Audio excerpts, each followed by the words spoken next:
You would think this day and age, everybody seems to know the word stem cell.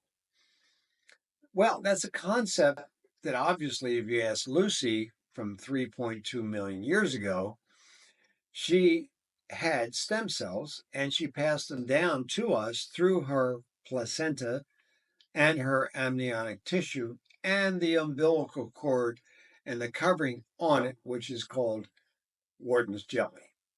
Now, interestingly enough, the FDA just now in 2023 said that amniotic fluid, the water bathing the baby, so to speak, is now a drug.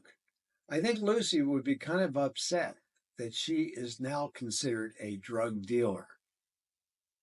3.2 million years, we operated fine. We had the perfect diet. We had the perfect solution to everything. It was all inbred into our DNA. Then all of a sudden, we're all sick. We're all on a different diet.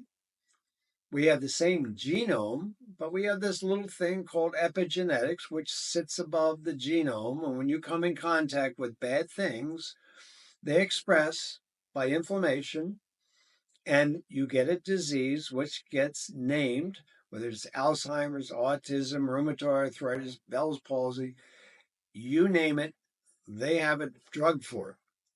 This is all fundamentally the same thing. But now we have this stem cells being made a drug. I find that rather interesting. Now, can we use some of the stem cells in the United States? Yes, you can use your own stem cells. You can take your fat, aspirate it, spin it down, and re-inject it. But most of us, if we're over 50, have lost 90% of our own stem cells.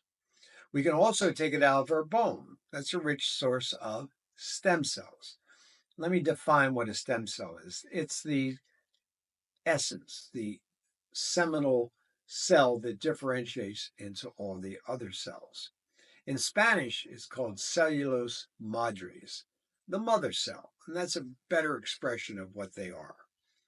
But as we age, we lose our ability to make more stem cells. So we need to get them exogenously, meaning we need to get them from some other source. And the placenta, amniotic tissue, good source, not technically stem cells, but they are in the process of making stem cells. Can't use those in the United States. It's a drug, got to be in a new drug application. You got to have like $100 million, and you got to have like 5 to 10 years, and you can prove your point. The FDA calls that 351. Very specific. They did leave out Wharton's jelly. That's part of the umbilical cord. But they also made that kind of complicated. It has to be homologous use. In other words, if you took Wharton's jelly and put it inside a joint, it's really not like for like. That's what that word means, homologous. But it's a conduit, artery, nerve, and vein inside the umbilical cord, supportive tissue. I think you could put that close to the neurovascular bundles, such as your wrist or your foot. But they also have classification to be qualified under 361. You have to have it minimally manipulated. In other words, you can't add anything to it. It has to be structurally the same as what you started with. You can't make any claims because you haven't done the research. And you have to not have a systemic effect. If you have that classification, then you can use a 361 product. And there are some labs in the United States that provide that.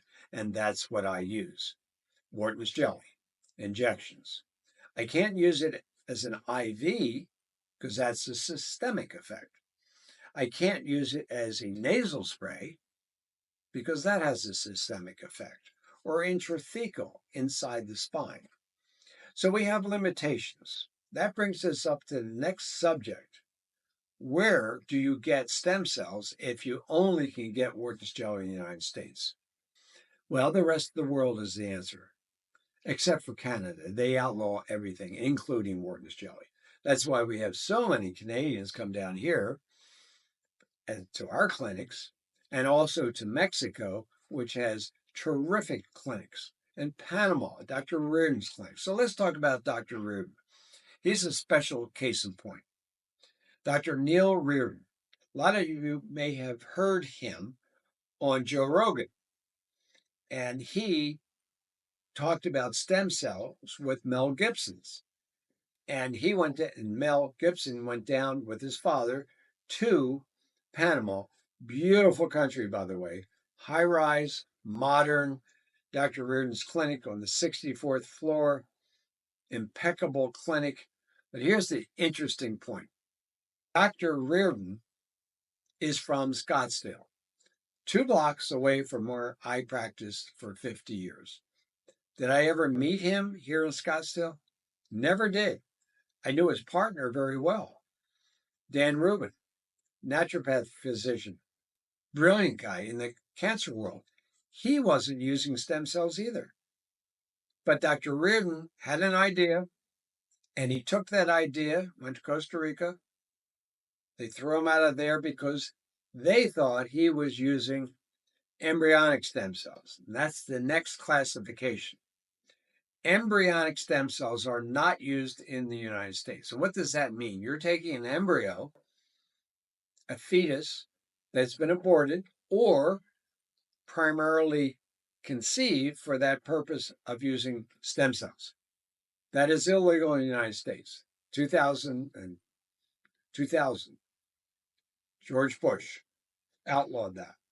And I think for good reason. But the scientists here were at a loss to find new sources of stem cells. And Dr. Neil Reardon found that along with Arnold Kaplan and several other investigators. And he opened that clinic in Panama. I've been there. Miraculous results. I can say that word, by the way, because our U.S. government has used that word. Look up a document, 2003, John McCain, non-embryonic stem cells, U.S. Senate. They talked about all the stuff I'm talking about right here. Well, gee, 2003, they were talking about autism? Yes, they were. What did the senator say? It's a miracle. Well, I think it is a miracle, but it's also a rather strange miracle because no one knows about it. And you can't get that miracle here in the United States. You can get it in Panama. I've been there.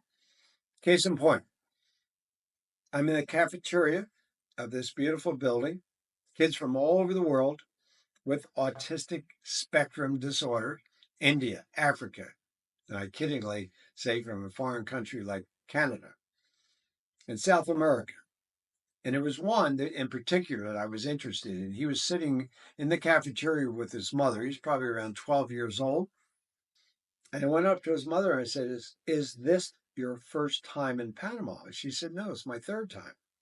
I said, why would you come back if this works so well? Well, it does work well. I said, what do you mean? She said, well, when he has the infusion, which means IV infusion of cultured and expanded Wharton's jelly, technical, but this is what he does there. They're the things we can't do here. He gets the infusion on the kid and he speaks because he could not speak. The hypoglossal nerve, sugar, compression, tongue, speech. Stem cells, Wharton's jelly, reverses the inflammation and the adhesions the sugar causes. And he speaks. And I said, well, what did he say? And she said, he said, I want a donut. Sugar. He was addicted, as all these kids are addicted to sugar, and they cause that inflammation, and it messes up their microbiome, etc., etc., etc. So she's back for the third time. I said, well, why would you not take the sugar away from him? And she had an explanation. She had a lot of money, and she wanted to do the best for her kid. We need to do the best for our kids. Take the sugar away, take the high fructose corn syrup away. Other countries don't have this problem like Italy, much less incidence of autism. They don't use genetically modified wheat. They don't use commercialized high fructose corn syrup. They eat natural food. And when you do, you won't have the problem. But that ruins the big pharma industry. What a shame. So, what I'm telling you here is that stem cells work, they're effective, they're safe, but we don't have the research. And that's a whole other story. Why this research that we are doing is not being told. But you'll get the story in Unglued.